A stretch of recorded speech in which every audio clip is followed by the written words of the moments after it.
First of all, again, welcome everyone. Happy New Year. Most of you, all of you know Dr. Akil and the work that he is doing. 75 years old, a practicing physician. He goes twice a month to his clinic in Gadsden, Alabama, and works with patients who actually wait to see him while he's there. They won't see any of the other doctors in the clinic. And I find that very interesting because that speaks to his character and how much his patients actually love him, just as we do, because he's coming out of his heart to give us this valuable information. And I would like to ask that everyone think about who they might be able to invite to next month. We're working on the details of that now because we've got a really full schedule in February with it being Heart Month. And that with that said, again, welcome everybody. I want to turn it over to Dr. Akil and say thank you, Dr. Akil, for doing this, for being here. And I am really excited about hearing all that you have to say on sleep, and I'm sure that everyone else is as well. Thank you. Thank you so much, Lynn, for the generous, talk that but I believe that more credit is given to me than due. Anyway, let us start with sleep. Now, today we are going to talk about a subject which is extremely important for your mental, physical, and emotional health. That is sleep. Now, some of you may ask, why talk on sleep? Because in the last decade or so, there has been so much of research done on sleep that has deepened our understanding of sleep and the critical role it plays in health and in our daily lives. Number two, one of the 6 pillars of lifestyle medicine is sleep, the others being nutrition, exercise, stress, substance abuse, and social support. But when you talk to somebody and say, how are you doing health-wise? They'll say, oh, I eat well and I exercise. Nobody really talks about sleep. But make no mistake, sleep is as important as nutrition and exercise. Now, one more reason that I'm talking about sleep is I had and I have trouble sleeping. And we shall discuss the cognitive behavioral therapy for insomnia, which has helped me quite a lot. But I'm a work in progress. And I'm sure that if you listen to this, it'll help you too. So, what is sleep? Sleep is your superpower, a non negotiable biological necessity. Now, when you ask people, what do they think about sleep? Most of the people will tell you sleep is when you're not awake. No, sleep is not merely the absence of wakefulness, it is an active state of rest. Sleep, with its distinct stages, which we will talk about, helps your brain to do phenomenal things like improving your memory, your metabolism, repairing your tissues. Now, you need at least 7 to 9 hours of sleep a night. Now, some of you may say, but I can do it 5 hours, I can do it 6 hours.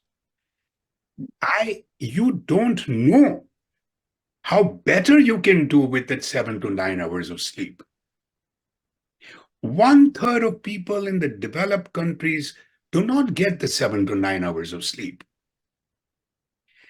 Effects of routinely sleeping 6 hours or less at night weakens your immune system, risk increases of certain types of cancer, your Alzheimer's disease, diabetes, heart disease, and stroke, as well as psychiatric conditions, including depression, anxiety, and in some cases, suicides. Mm. Now, if you know is that a ruffled mind makes a restless pillow. Next is that when you are tired and you are not getting enough sleep, you tend to eat more. This is because the concentration of certain hormones are increased that makes you hungry. And it suppresses lack of sleep. Hormones that signal food satisfaction, satiety. And finally, the shorter you sleep, the shorter your lifespan. The old saying that I will sleep when I'm dead is not true. Going on the next slide, stages of sleep. Now, each stage of sleep offers different benefits at different times of night. Now you have the non-rapid eye movement sleep. No. Wait a minute. Don't get hung over on this word non-rapid eye movement sleep. Let's call it the deep sleep. Okay? So what happens is when you are going to bed and you're getting the sleep, your onset is with a light transitional sleep. In your brain waves, your brain is slowing down. Then you enter into the stage 2, involves deepening of sleep. Body temperature goes down, your pulse rate goes down, your heart rate begins to slow. And then you enter into this magnificent sleep, often referred to as deep, deep sleep. This stage is crucial for feeling refreshed in the morning. And during this stage, the body repairs tissues, builds bones and muscles, strengthens the immune system. And the more deep sleep, the more information a person remembers the next day. Now we come across to the rapid eye movement sleep, the REM sleep. Again, think of this as a dream sleep. We talked about the deep sleep. Now we're talking about the dream sleep. Typically beginning about 90 minutes after falling asleep. Why? Because the first part is deep sleep. Now comes the dream sleep. This stage is characterized by rapid eye movements, increased brain activity. This is where humans principally dream. It is important for learning, memory consolidation, mood regulation. So the first part is a deep sleep followed by dream sleep, and this continues every 90 minutes. In the first half of the night, the vast majority of 90-minute cycles are consumed by deep sleep and very little dream sleep. Second half of the night, most of the sleep is dream sleep. That is why sometimes when you get up in the morning and there's a vivid dream you remember, because you just dreamt, that's your dream sleep. So having said that, let's go into another important thing, circadian rhythm and the sleep pressures. How does your body know when it's time to sleep? Are you getting enough sleep? Why do you suffer from jet lag? Why do some people use melatonin, which is a billion-dollar industry? Why does coffee keep you awake? Two things that are important to regulate when you sleep and when you get up is your circadian rhythm and your sleep pressure. Let's talk about the circadian rhythm for a minute. Circadian rhythm is your sleep-wake cycle. It's an internal 24-hour clock. It's an internal. It has got nothing to do with darkness or light. It is very important in regulating when you go to sleep and when you get up. So even plants generate their own internal time. See, we're back in 1700s. There was a plant, the mimosa, and it would open and close its leaves in the morning and in the evening. So the logical assumption was that daylight triggered the leaves to open, and nighttime darkness instructed the leaves to shut up.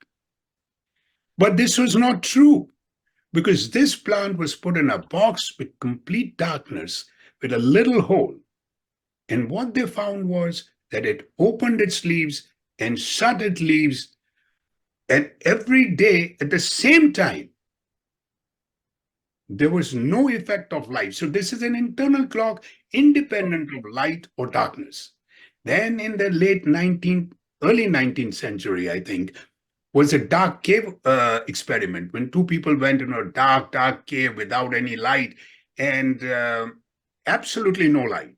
And what they found was both these people went to sleep and woke up at a particular time, even though there was no daylight.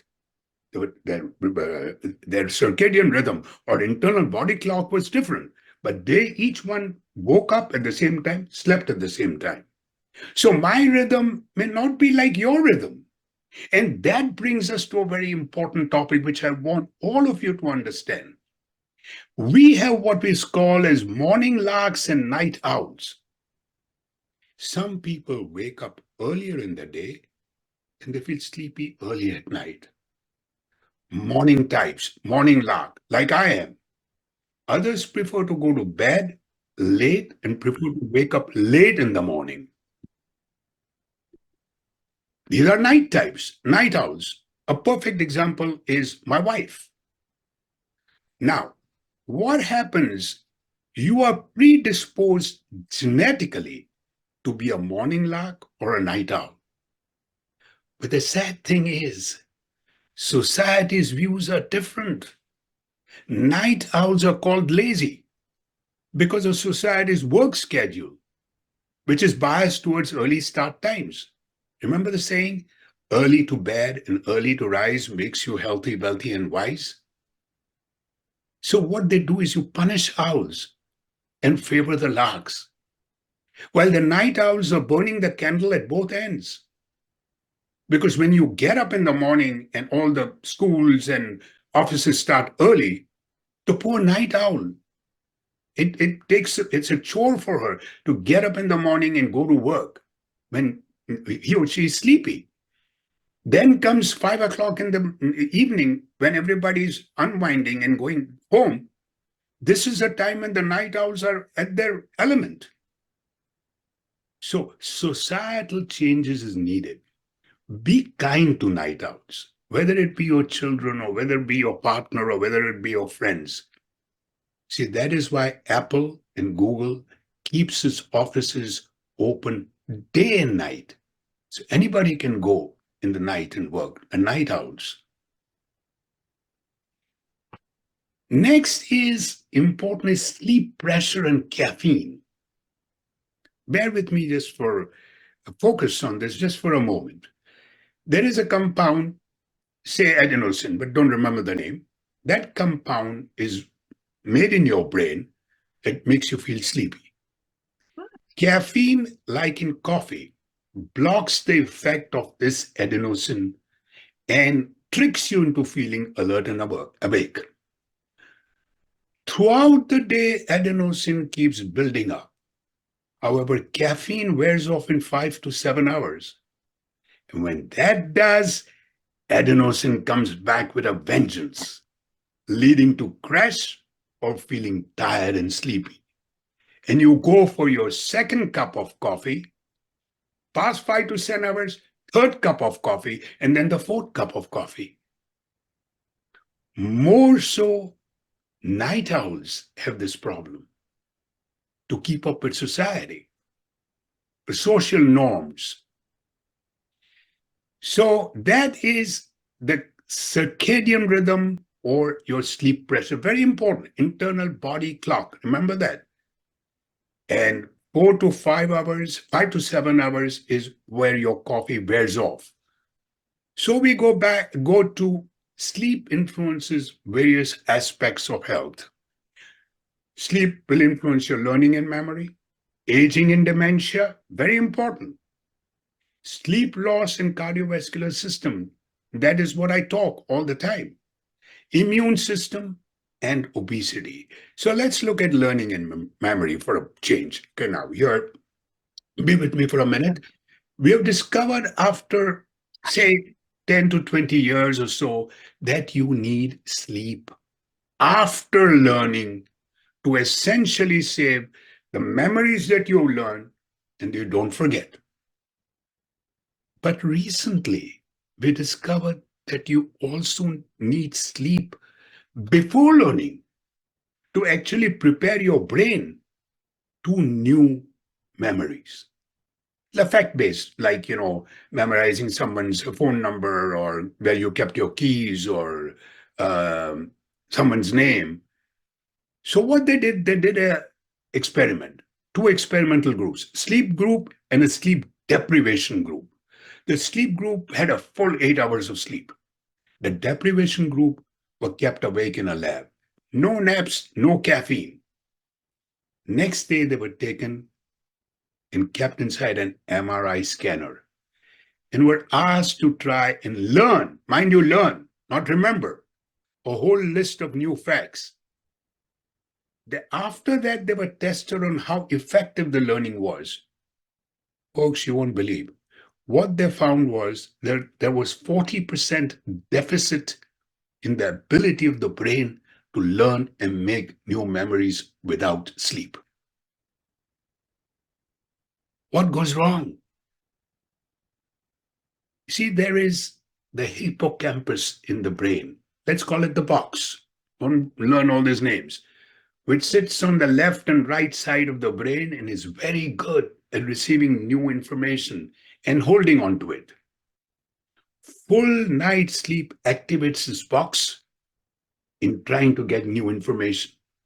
Sleep deprivation shuts down this box, memory box, and has difficulty learning new information.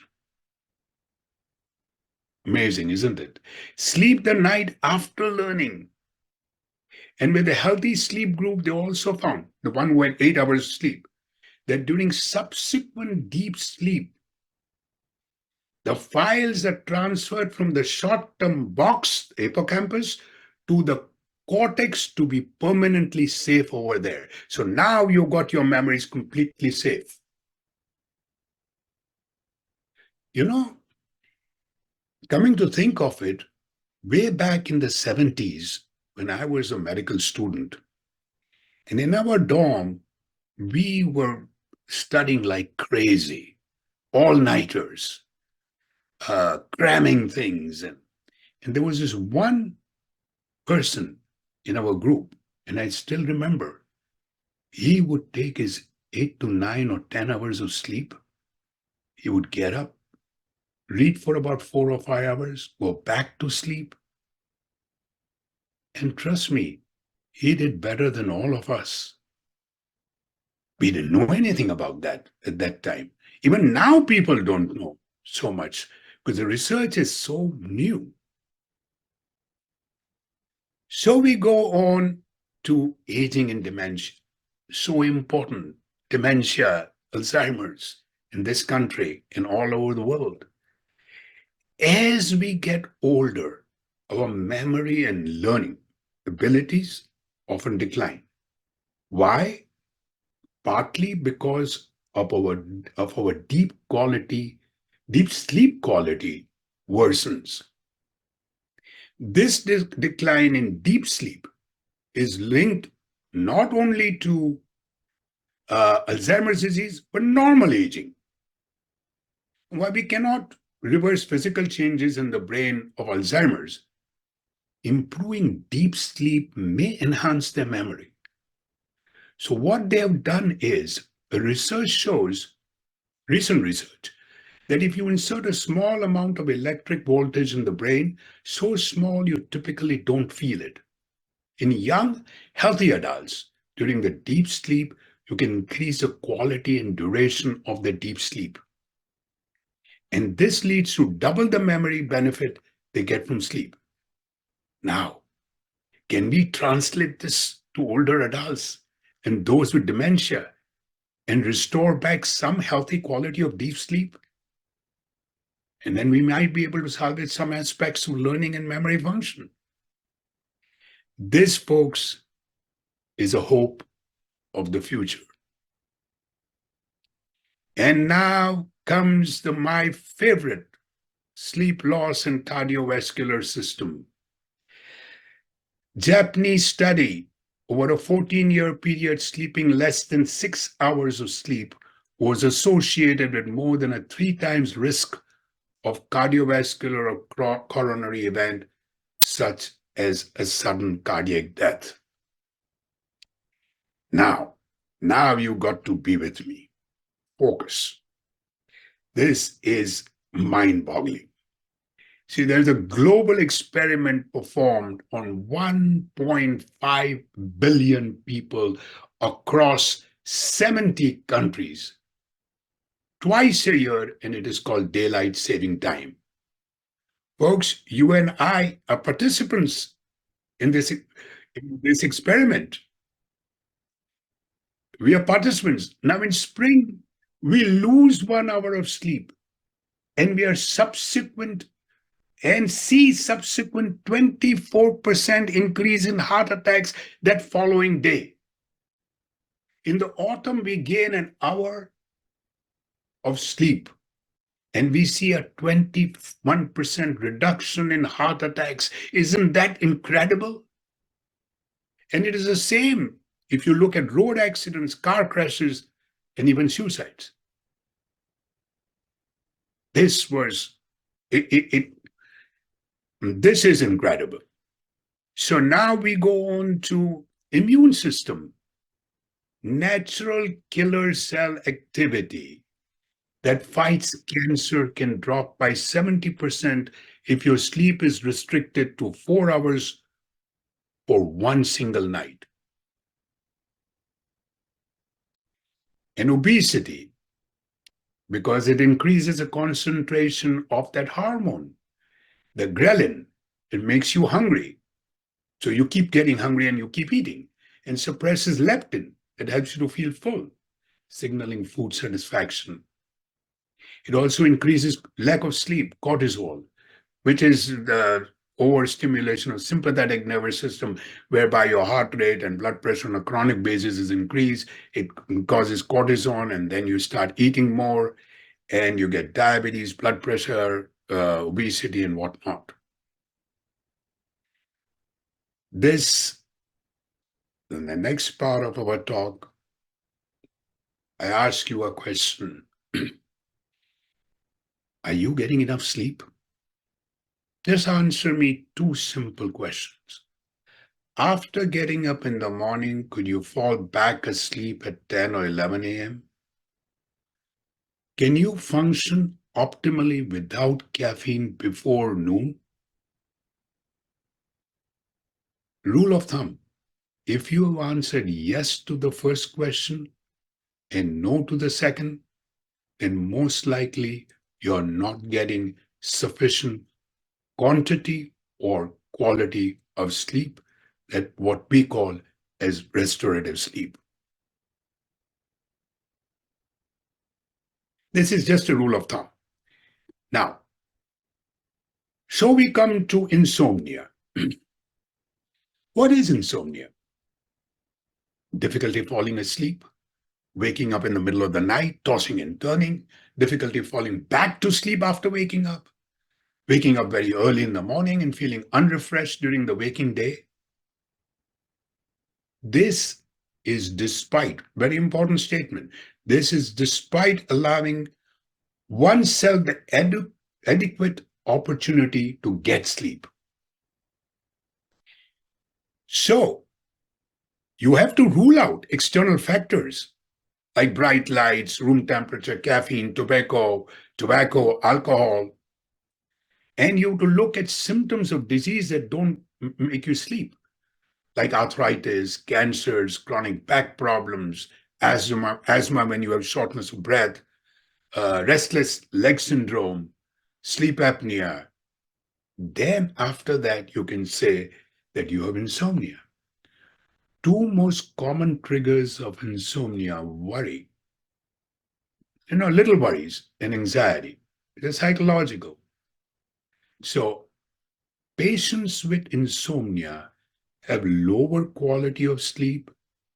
The sleep is shallower, not the deep sleep that we talked about.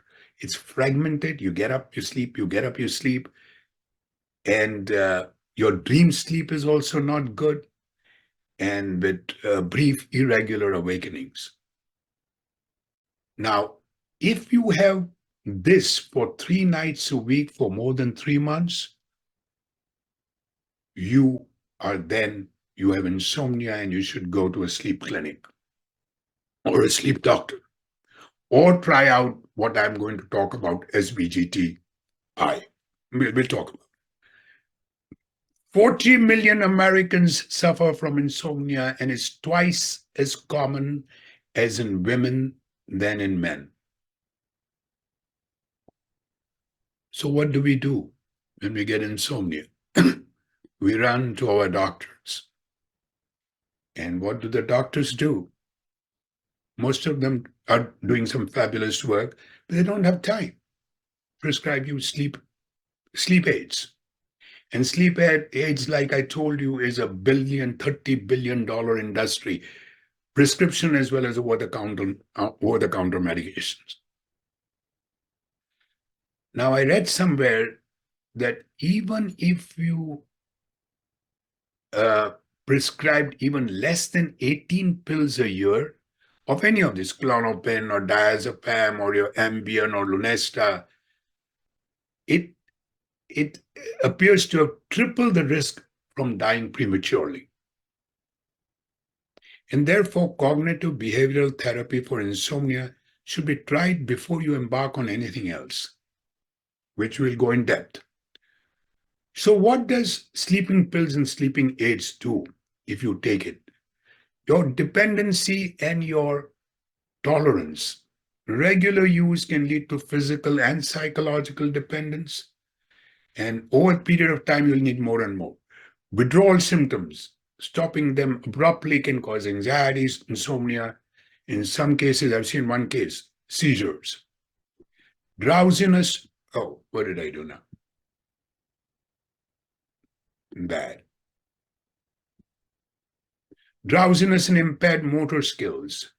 These medications can cause really reduced alertness, impaired coordination, and that can lead to problems if you are operating machinery or driving a car. Memory and cognitive impairment, short-term memory and impact cognitive functions. Risk of overdose. It can lead to intentional or that can be life-threatening. Interaction with other medications like your pain medications or your muscle relaxants can increase the effect. Long-term health risk like you can get dementia, especially in older people, mood changes, swings, depression, anxiety, GI problems, and finally you have higher doses with people who have pre-existing conditions or comorbidities, it can depress your respiratory function. So be careful. I do not feel that should be your first line for insomnia. Now, let's talk a little bit about this melatonin. Again, it's a billion-dollar industry. What is melatonin? It's produced in the brain. It helps to regulate the timing of sleep, but has little influence on the generation of sleep. It helps with the disturbed circadian rhythm, what we talked about. Therefore, melatonin is not a powerful sleeping aid, but can help jet-lagged individuals. See, melatonin is released in the brain a few hours after dusk and peaks around 4 a.m. Then the level starts falling, undetectable by mid-morning. What did jet planes do? It offered the ability to speed through time zones faster than our internal clock. This caused a biological time lag, what we call as jet lag. Now, melatonin helps with jet lag by adjusting your body's internal clock. So when you travel across time zone, your body's sleep wake cycle rhythm is out of sync with the local time. Taking melatonin can send signals to your body that it is time to sleep, even though your internal clock thinks it is a different time.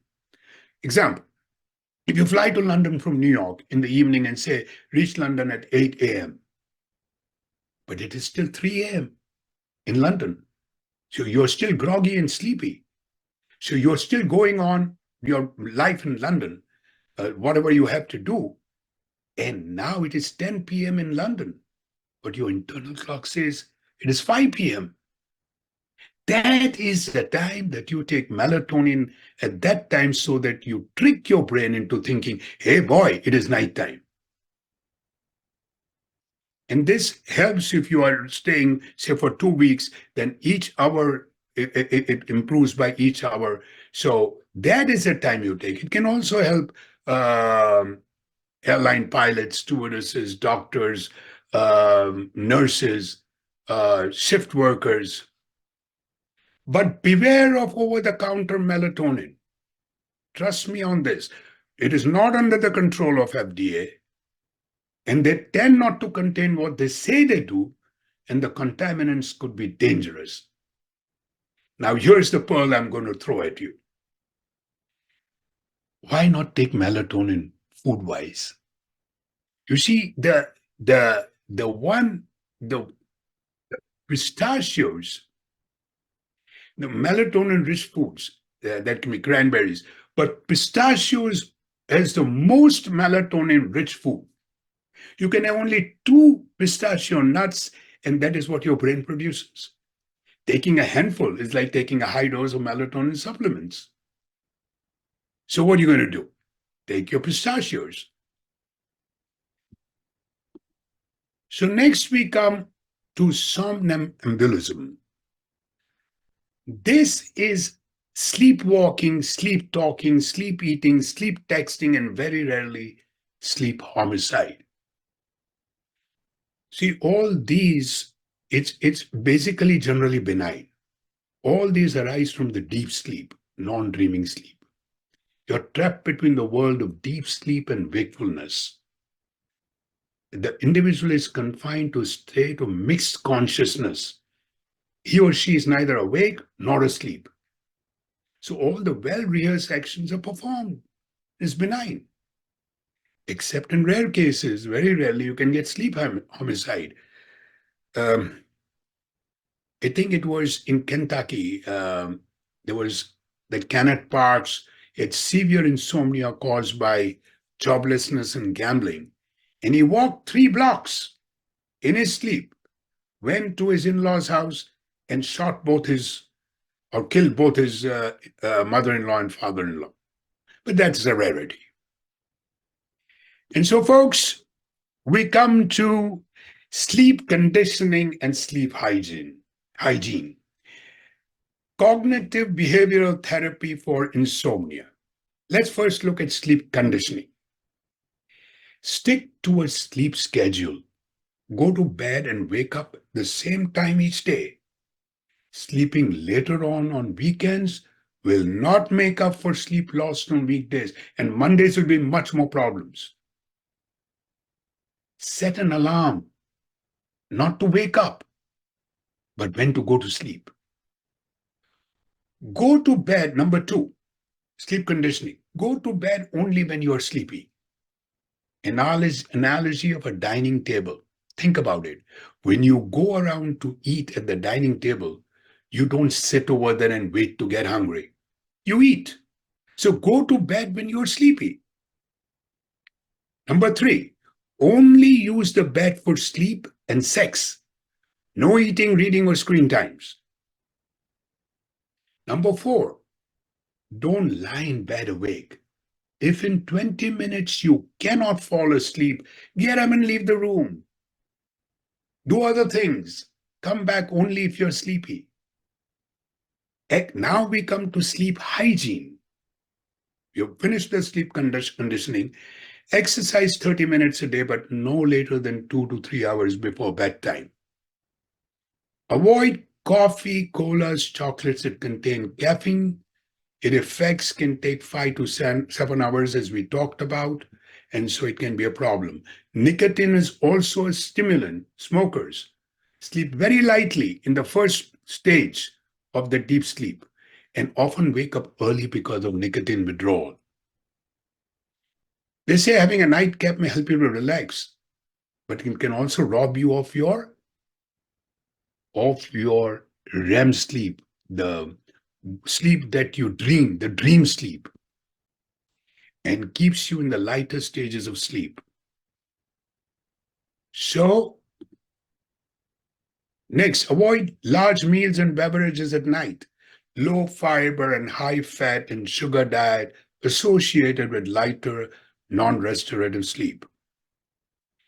Avoid medicines that disrupt or delay sleep. Your heart, blood pressure, asthma medications. Ask your doctor, can you take it in the morning? But ask your physician. And some over the counter medicines also. Don't take naps after 3 p.m. Sorry. Naps can help for lost sleep, but earlier. They call the power naps. And relax before bed. Leave time for unwinding, reading a book, listening to music. Make meditation a part of your bedtime routine. Hot bath before bed. Because what happens is it a drop in body temperature 1 to 2 degrees after a hot bath can make you sleepy and relax. Then you have the dark bedroom, cool bedroom, gadget free bedroom, avoid noises and uncomfortable bed, no TV, cell phones in the room. And one thing, people who have insomnia often watch the clock's face. I have one on this thing throws light up on the ceiling. So keep the clock's face out of view. Why don't you want to do screen time? Because screens before bed can disrupt sleep due to blue light, which affecting melatonin production. Try to get out in natural light at least 30 minutes each day. If possible, wake up with the sun or use bright lights in the morning. And my favorite, slow rocking increases the depth of sleep. It's an ancient practice of rocking a child to induce deep sleep. Some of you may have experienced this, I have. If you go on a hammock and there's a slow breeze and it sort of rocks you, immediately you get sleep. And now I have these key points, but I think I've covered everything. So I think I'll end up over here. And it is roughly about 20 minutes for any questions that anybody would like to throw at me. Where do I now go to? Okay. Let me put this off, clear all. Let me get this off. And okay, here. Okay, gallery. You Wow. are here. Yes, we're back. That was awesome, Dr. Akil. Thank you for that. Uh, I Wow. hope I hope everybody enjoyed it. I hope there were some take-home points, and I'm ready for questions. Oh, we got a big crowd today. How many Yes. are we today? So if you'd like to ask a question, just unmute yourself. We've got Ravi and Mira with their hand raised. There is a question from Jojo to everyone. How many pistachios again? You see, what your brain produces, melatonin, is you can take 2 pistachio nuts a day, and that is what your brain produces. But if you take a handful, that means that is what you're taking your supplements, and it's not harmful. If you take a supplement, you don't know if it is good enough or not. Hello, And Doctor. the contaminants. Hello, Dr. Taher. My question to you is, This is Ravi. My question to you is, as me having been a diabetic for over 20 years, it was a challenge to sleep, get a sleep, because I got to get up in the middle of the night more than once. And as I have started following this path of whole food plant-based diet and things like that, that frequency has significantly reduced. Significant. So that is one of the primary things. But still, probably there is a day or two in night. Suddenly, kind of like around 2 o'clock or 3 o'clock in the morning, I end up in waking up because I got to go to the bathroom. I end up in doing that because you cannot resist that part of it. Your body wakes you up. But then going back to sleep is the biggest challenge. So actually, more than anything else, it's all my head, I think, because the moment I say, oh, I'm not going to be able to go back to sleep, that thought kind of overwhelms me so much. So I find it hard to go back to sleep. Maybe once a week, definitely I find it hard to go back to sleep. You know, Ravi, you are absolutely right. We tend to think about this problem, and there's a problem for all of us. Enlarged prostate, for example, or diabetes. We have to get up in the middle of the night, and especially if you had a heavy meal, too much sugar, and all that, you will get up early, more times than not. But I personally strongly believe that we tend to create a problem ourselves, like you just pointed out. We come back on the bed and we are wondering, now what? Will I be able to get to sleep? And like I said, my projection is up on the ceiling. And now I've taken it off. You see, I used to sleep for 5 hours and thought it was perfect because I was doing well. But I did not realize how much better I'm doing now. So all this last 20, 25 years that I've slept for 5 hours, I don't want you to do it, young folks to do it. There's so much to learn from this. Sleep is not just it's a biological necessity. It's just not absence of wakefulness. And one more thing which I found out was that Dr. Rook from Morehouse College said that consider taking maybe 1 or 2 kiwi fruits. That is another one that stimulates or maybe helps in falling asleep. So my question to you is that because melatonin is produced in the brain, right? Yeah. So will the kind of like the thing that you take, like pistachio and all, you're taking it orally, will that cross the blood-brain barrier and get there? Very difficult to answer that, but generally, broadly speaking, it has helped people in experiments and research. But exactly like any nutrition eventually goes into the blood and you oxygenate it and then you go. So obviously the benefits are there. Okay. Okay. And why simply go in and buy a Yeah. $50 bottle of melatonin when you're not even sure? Some have got so little. Yeah, I agree. Anybody else? Jojo had a Yes, question. we've got Sheila Finkelstein and more. So just we're lining the questions up. Sheila, would you like to go next? Excuse me. I'm a big pistachio eater. That's my go-to snack throughout the day. So excuse me.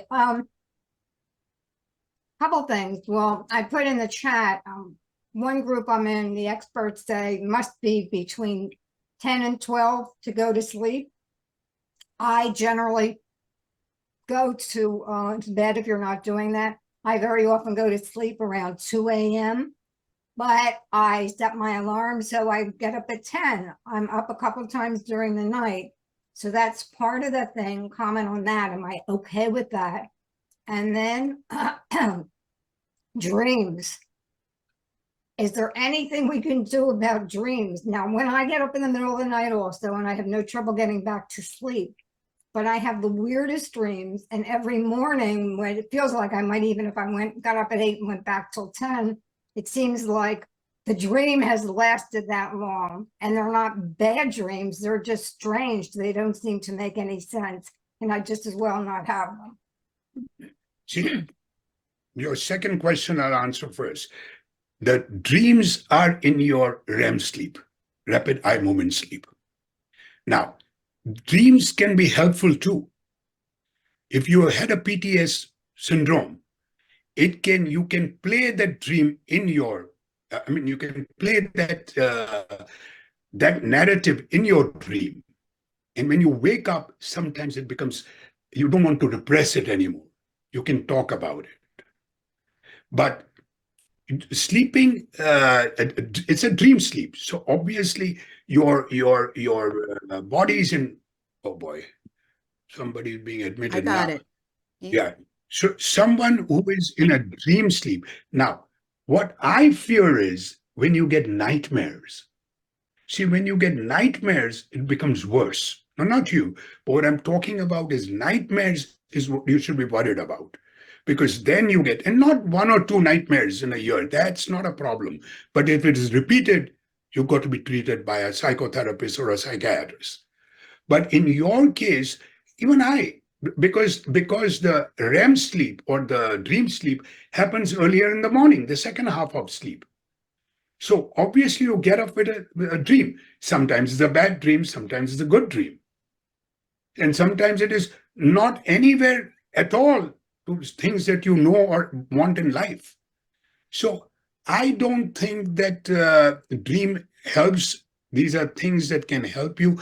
Again, if you meditate and you do yoga and you do these things, it helps in your sleep process of dreaming things that you would prefer.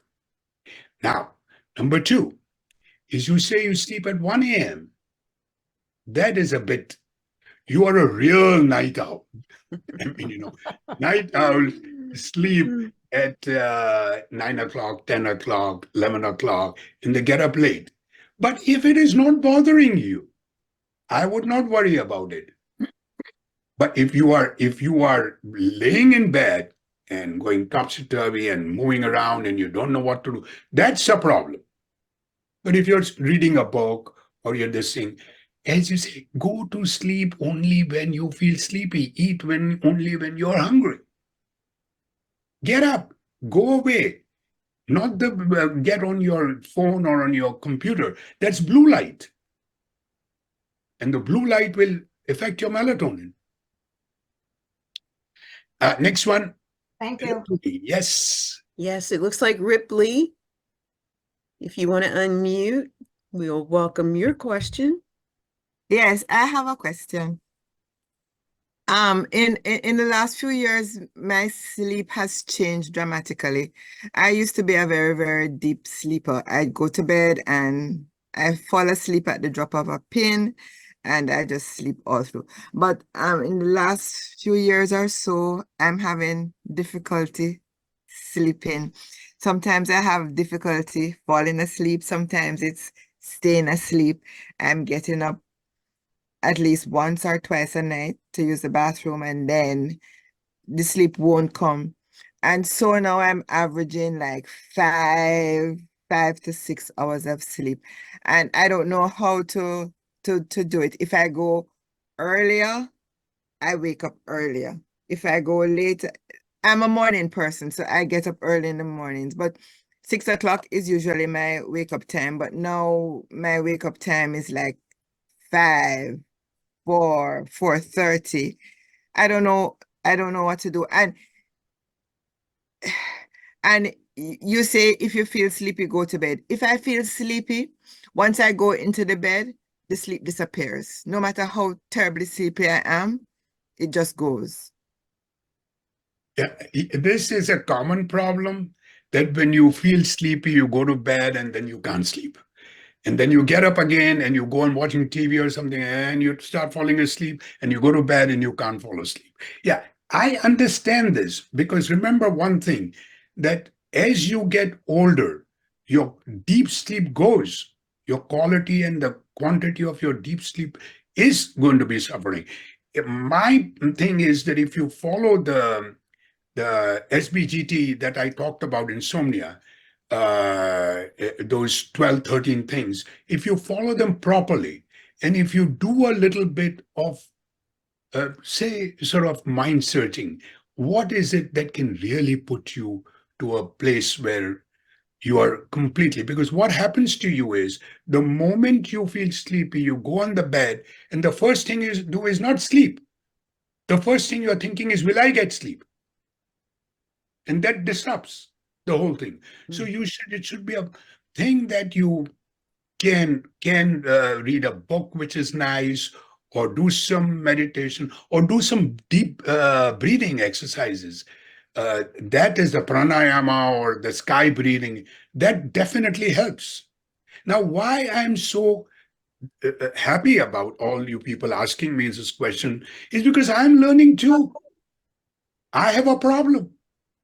So what is helping me? What is helping you? Next time we can have a session with all of you and let me know what has helped you. What has helped me is that I have decided a particular time to go to sleep, period. I have decided to have my shower, which I used to be at 6 o'clock in the evening, is not now. The shower is the last thing I do. Once I get out of shower, that hot this thing in a cool room, the room should be 65 degrees. Then you see nothing. My mind says, let me get a phone, let me see that message, let me go to the computer. No, once you're done, you're done. The moment you go there, cannot sleep, get up. Go back to the place where you were. Don't watch TV and all that. Start reading the book, and it will come to you. It'll come slow, but it will. From 5 hours of sleep, am I in a safe zone? No. I've come to 6 hours now. But I hope, and it is my desire to bring it 7 to 9, because there are a lot of people who think, for example, working alcoholics, they sleep 4 hours and they're still working. But can you imagine how much more work they could do if they had the 7 or 9 hours of sleep? Did I not give you an example of that friend of mine in medical school? He knew. I mean, he didn't know at that time sleep, but that's what he was doing. Follow the decision. The best thing is when you go back to your life, get this recording, hear this recording again, follow the last few 15 points or 16, 17 points that I've brought in. See that if you're following all these things, and then let's have a session, say from 6 months from now, of how everybody's doing, if you have a problem. Next. I'm sorry, Ripley, I hope I managed to answer your question, but. Thank you.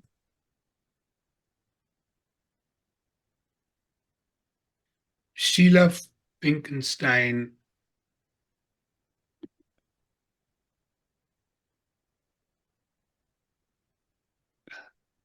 Has said nothing in bed but sleep. Dr. Just Akil? mentioned read a book. Not read a book. This is Sheila's question. Not read a book in bed. You get up and go to another room to read a book. Okay, next question. From Ganesh. Oh, Ganesh, how are you, sir? You muted Ganesh. Unmute yourself. Yeah, great to see you, doctor. How are you? Lovely to see you, Ganesh. Yeah. You doing okay? Yeah, doing How is great. Anu? Anu is doing well? Anu is doing great. Superb. Yeah, we have been on whole food plant-based since 2020. It's the 4th year now. Wow, fantastic. Yeah, one question, doctor, about sleep study. Do you recommend people have sleep issues to do a sleep study, possibly use a CPAP machine? You see, the question of sleep apnea or restless leg syndrome is a different entity altogether. But if you find that you've got sleep apnea, which your partner can find out more than you can, you suddenly stop breathing in the middle of the night for a few seconds and then take a deep breath. And you're feeling tired and weary in the morning, exhausted in the mornings, the day, wakefulness, then you should get a sleep study done. Sleep study does not only mean diagnosing sleep apnea. It can mean a whole lot of things. But once your sleep apnea, which can be central from coming from the brain, or it can be due to your physical this thing in your throat. So all that they would do and study. But you go only, what I'm saying is that can help you to find out restless leg or sleep apnea. And once you find that out, of course, you got to treat that because you are not having insomnia. You are having, because of not you, but overall, Yeah. a medical problem that is causing you to have no sleep. Yeah, I'm seeing general people are not very aware. People just ignore. Yeah. Absolutely. Absolutely. I'm one. I thought I was doing great. So there is no question about it. But like restless leg syndrome, remember one thing, if anybody has that, I read recently that check your anemia. If you're iron deficiency anemia, you can have restless leg syndrome. And number two, cut down your sugar. Yeah. Whatever it might be, it'll help you with the restless leg. Thank you, doctor. No, Awesome. Now we had Valmiki to put a question in. I have read the various parts of the body, such as the lungs, heart, kidney, liver, stomach, etc., regenerate at various times of the night between 10 p.m. and 4 a.m., and that it's important to get your sleep for 7 to 8 hours between that 10 p.m. and 6 a.m., irrespective of the individual specific circadian clock. Can you speak to that? Yeah, you see, because I've already mentioned that the first half of your night is your deep sleep. So that comes into the period of what she's talking about. And every 90 minutes, it goes on back and forth, back and forth. But later on, you get your dream sleep. The deep sleep, the non-rapid eye movement sleep, is in that time period when your liver cells are regenerating, when you have a lot of things like cell tissue repair and all that happens in that period of time. So it is not like what we said, that if you're sleeping at, say, 3 a.m. in the morning, that's something wrong. So that time period that she talks about is right, is for the regeneration and can help you. The important thing is both are equally important. But if you want a restorative sleep, I would say that the deep sleep is the one that goes. So when you are falling asleep, that's the time your first stage of deep sleep happens, and then go slowly into your 90 minutes of that deep sleep. Then comes the REM sleep, the dream sleep. That goes for about 90 minutes and then comes again, keeps on alternating. It's a phenomenon. These things we didn't know. Now they're learning about it. Okay, next, Great please. information. Yes. So Ryan had a question. Oh, Ryan. Hi, Ryan. How are you? Very good, doctor. Oh, wow. Ryan, would you like to ask your power nap question? Yes, doctor. Would power naps actually compensate for missing your deep sleep for a long time? You see, Power naps during the day? excellent question, Ryan. You see, what power naps does is for that particular day. It'll help you to regain sleep of that. But the moment you go into weekends, and a lot of my children or other way back, everybody slept late on weekends. They thought it was their prerogative to sleep late because they've been working so hard during the weekdays. No, that will not help you with your deep sleep. But power naps, yes. Have you ever noticed, Ryan, that sometimes when you take a power nap, I mean, you're wanting to sleep, you go to sleep, it's just 10 to 15 minutes, and you wake up, wow, full of energy. Yes, that's what I experienced for sure. Absolutely. Take power nap, but don't take power naps after 3 p.m. No, it's usually before. Yeah. Don't exercise within that period of time. You will have a problem. Somebody's coming in now. Yeah. Okay. They must be on a different time zone. Debbie Great. Zimmerman has a question. Oh, Debbie, how are you, my dear? So happy to see you. She's unmuting. Yes, I had to get unmuted. Hi. So I have a couple of questions. Years ago, I was on Xanax just to calm the brain so I could get to sleep. And then I understood that Xanax has a tendency to impair cognitive function. And so I wanted to get away from anything that could impair my thinking and cognition. So my doctor recommended instead to take Benadryl at night. So I take a Benadryl and I've been taking it for several years. Unfortunately, sometimes I still need, a small piece of that Xanax to still, close the mind down.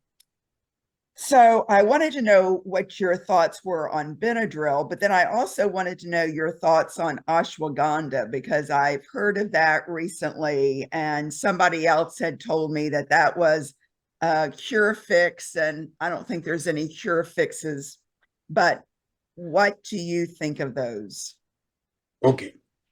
The first thing is that Benadryl is the first generation of antihistaminics. The second generation is your Zyrtec and your Claritin. That's the first generation. The Claritin and these second generation antihistaminics do not cause a lot of sleep. Obviously, you're taking Benadryl for the sleep effect because that's the first generation. But it does have an effect on your brain in terms of not major problem, but it will have an effect on your cognitive or what you think is normal, but it can be, you can be much, much better if you don't. Now, I would say that the Benadryl part of it takes sometimes now and then. Don't make it a regular habit. And Oh, it's a habit. I know, but slowly get it down, from say if you're taking 50 milligrams, 25 to 12.5, and then slowly taper it down. But if you can, and then resort to other things that can help you, like what I said, the sky breathing. Just you guys just Google sky breathing. It is fabulous, unbelievable. Sky breathing or meditation or yoga. If this can help you. Now, is Benadryl it helps you, yes, but a lot of my younger patients, pediatric patients, students, they immediately would go from A to B grade. See, because the idea is that it does cause drowsiness the next morning, which we are not aware of it because we are sensitized to it. So when I like 5 hours of sleep, not taking anything, but was to me was, wow, I'm doing okay. I'm not doing okay. So number one. Number two is that when you talk about, and remember one thing, that like I said in my talk, even less than 18 pills a year of Ambien or something, that can cause a problem of a premature death. So it may not happen to you or happen to me, but there is a danger to it. And everything that I've said is there in research and experiments. So that is and these are all anxiolytics. Whether you take diazepam or Xanax or Klonopin, these are all anxiolytics. And that will create a problem in the long run, even on the respiratory system. So and your next question, for which I'm sorry, Debbie, I don't have an answer. I don't want to even take a guess on it about ashwagandha. I don't. So what I don't know, I would not be able to talk about it. But I will do research. I will do research and get back to you. Memun is here. Yeah, where is she? Well, she's gone. Okay. Shobha Swami is here. Yes, she is. Francine, what about you? Well, I just really wanted to make a comment. I don't know how much widespread use this would be to everyone, but my basic assumption is that if you're living healthfully, sleep is the normal default setting for everyone. And what I find for myself is I'm a great sleeper. I never have problems sleeping, except if I'm worried or have some unfinished or unacknowledged emotional stuff. That's the only time. If I process my feelings, I grew up Italian. I'm a great crier. I consider myself a career crier. And I believe that when you allow your emotions a voice, not necessarily taking action, but just allowing yourself to feel emotional pain, it leaves on its own. It has a very short shelf life unless you bury it. And if you bury it, then of course you get all kinds of symptoms, one of which can be not being able to sleep. But I find that that's works for me. I take a diuretic for my high blood pressure once in a while. I don't take it every night because I take my blood pressure, and if it's not high, I don't take it. But the nights I take it, I get up once or twice to go to the potty, and I still go right back to sleep. I don't have any problem with that at all. And I really attribute it for myself, speaking personally, that if I don't have any emotional charges going on in my day, I'm pretty happy and pretty relaxed. And when I do have them, I allow them a voice. I mean, they're an entity inside of me. They need to be expressed in a healthy way, of course. I don't mean you go out and beat somebody up or say something inflammatory or argumentative or accusatory. But I really think for me that works really well. And I just I hope that if any people here in this on this video call experience difficulty sleeping, they may want to just tune in and see what's going on emotionally.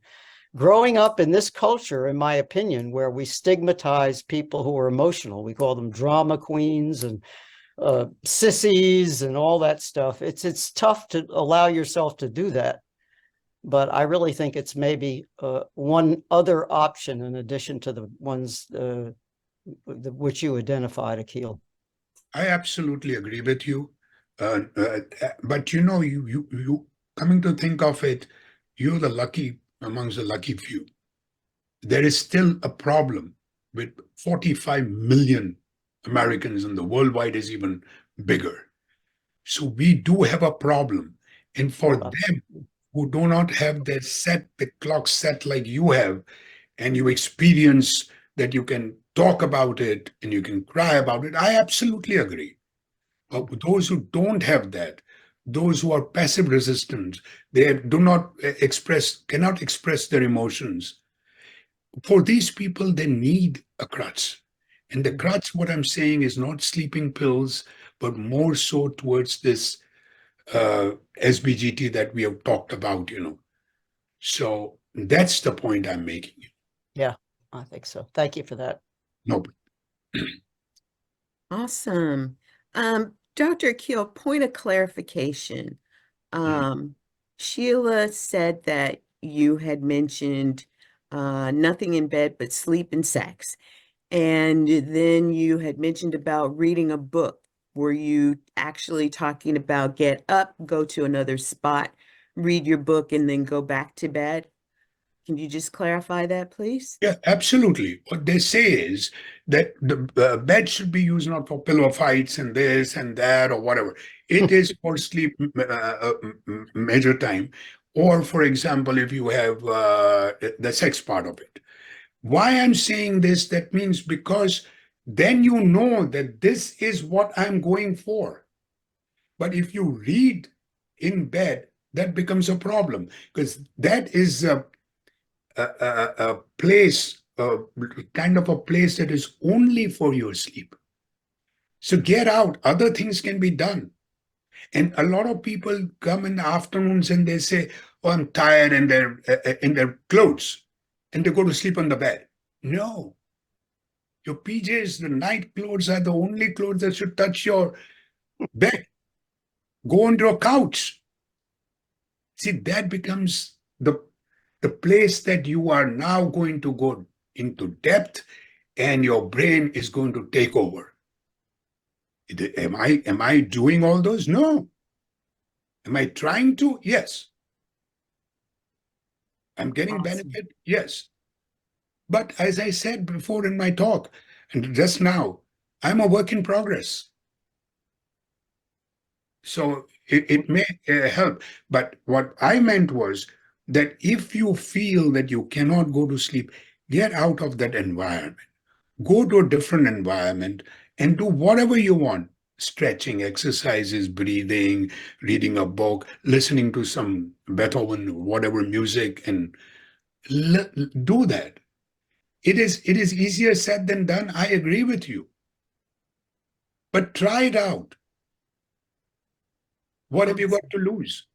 Yes, yes. Thank Or you. that's the main thing. Or what? Or what? Other alternative is I'll give you Francine's number. Call her. Okay, Jan, you ask your question, and then there's another question in the chat. Okay, thank you. Just quickly, a couple of things. Francine, thank you. That was a lovely way that you express your emotions and get them out. I love that. I love your idea, doctor, to meet back in 6 months. I'm actually a pretty good sleeper, so but all of these things are good practice. And then one thing I just wanted to mention, there's a great book by Matthew Walker. You might have seen that, Why We Sleep. And he's a researcher. I don't know what his credentials are. He's a PhD researcher. And it's very good. So I just wanted to mention that as a You know resource. something, Jan? I've read that book from cover to cover already twice. Yeah, yeah. I It's a hope fascinating book. it is. Yeah, Excuse me, but would you repeat the title again? Why Why we people sleep. Why We Sleep. Yeah. Why we sleep. Okay. Uh-huh. Okay. Thank you. Yeah. Excellent. If you get a chance, also, most of the things are from the book and my personal experiences. Okay. Yeah. So that is a thing. But thank you, Jan, for that was needed, very Yeah. needed. But try to read that and try to hear his TED Talk. The 15 minutes is so powerful. And see, think about that. One thing that I told you all about the daylight saving time. That's what research he has done. Can 24% of the people dying the next day more? It's incredible. That was shocking. I did not know that. That really was was. shocking. You wouldn't think an hour would make that much difference, Yes, but it obviously. did. It did. And the moment you save in autumn, then you start getting less 21%. Wow. I am so happy that I could be with you all, and you all have made my day by asking so many questions. I hope you all enjoyed it. And well, attend my talks. I like live talks where I can interact with people, where I learn a lot from the people that come to these talks. Spread the word around. There is no monetizing on this at all. I've never done that. One of the few speakers that I do not monetize. This is free for everybody and anybody. But do come, because if you have less people than the speaker, 1 or 2 people or 3 people, I will do the same. But I get really, really into the mood when I have a lot of questions and answers and learning and teaching and the combination. Sounds good. Excellent. Well, thank you everyone for joining us today. I want to make sure that you know to check your email for what we will be doing in February. Dr. Akil's speaking like 8 different places during Women's Heart Health Month. And so we're trying to get everything situated for him to potentially do our talk in February, and we will let you know. So again, thanks for coming, everybody. Happy New Year. Yeah. And we Thank look you very forward to much. seeing you again And soon. namaste to everybody. It's been very interesting, and thank you. Very informative, doctor. Thank you. Thank you. Thank you. Thank you all. Let me look at the chats for a while. I don't do this, but I'll send them to you. oh, you send them? Okay, I can please. send them to you. Okay. All right. I was Thanks, more everybody. worried about the computer working rather than the talk, so I'm happy that Lynn is there to help me out, Thank you, Lynn. Thank you so You very are much. so welcome. It's my pleasure. Thanks, everybody. We'll see you next time. Okay. Bye-bye. Namaste.